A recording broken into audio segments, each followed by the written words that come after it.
며느리들이 말합니다. 우리 시어머니는 정말 좋은 분이에요. 하지만 이런 불만이 나타납니다. 아들 밥은 따로 차려줘야 한다고요? 결혼했는데 아직도 우리 아들이래요. 며느리한테는 안부도 안 물으면서 손주 생기니까 갑자기 연락 폭탄이에요.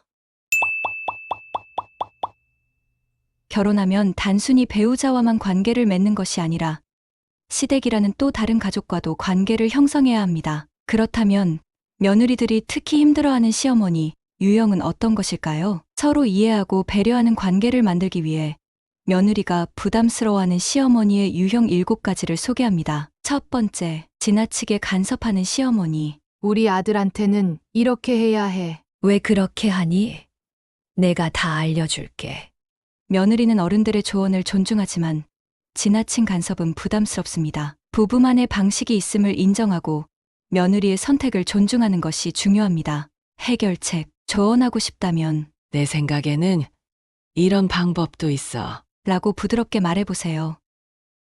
두 번째, 비교하는 시어머니. 우리 옆집 며느리는 명절마다 시댁에서 이틀씩 자고 간다더라. 딴 며느리들은 남편한테 이렇게 해준다는데 넌 왜 안 하니? 비교는 누구에게나 상처가 됩니다. 특히 시댁과 친정을 비교하는 말은 며느리에게 큰 스트레스를 줄 수 있습니다. 다른 사람과 비교하는 대신 며느리의 노력을 인정하고 칭찬하는 말을 건네보세요. 세 번째, 경제적 부담을 주는 시어머니. 이번에 집수리 좀 해야 하는데 도와줄 수 있니? 너희는 맞벌이니까 용돈 좀 줄 수 있겠지? 며느리도 경제적인 계획이 있습니다. 시댁의 경제적 요구가 계속되면 부담을 느낄 수밖에 없습니다. 경제적인 부분은 부부가 상의해서 결정할 수 있도록 존중해 주세요. 네 번째, 감정적으로 서운함을 표현하는 시어머니. 너는 친정엔 자주 가면서 우리 집엔 왜 안 오니?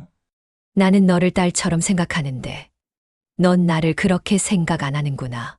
이런 말들은 며느리를 죄책감에 빠지게 합니다. 서운한 감정을 직접적으로 표현하기보다 자연스럽게 관계를 돈독히 하는 것이 더 효과적입니다. 보고 싶어서 연락했어처럼 긍정적인 방식으로 표현해보세요. 다섯 번째, 시댁을 우선시하는 시어머니. 명절엔 당연히 시댁에서 보내야지. 시댁과 친정은 다르지. 시댁이 우선이야. 요즘은 친정과 시댁을 균형 있게 챙기는 것이 일반적입니다. 한쪽으로 치우친 태도는 며느리에게 부담을 줄 수 있습니다. 너희 계획은 어떻게 돼? 라고 물으며 며느리의 입장을 존중해 주세요. 여섯 번째, 집안일을 당연하게 요구하는 시어머니. 며느리는 부엌일 좀 도와야지.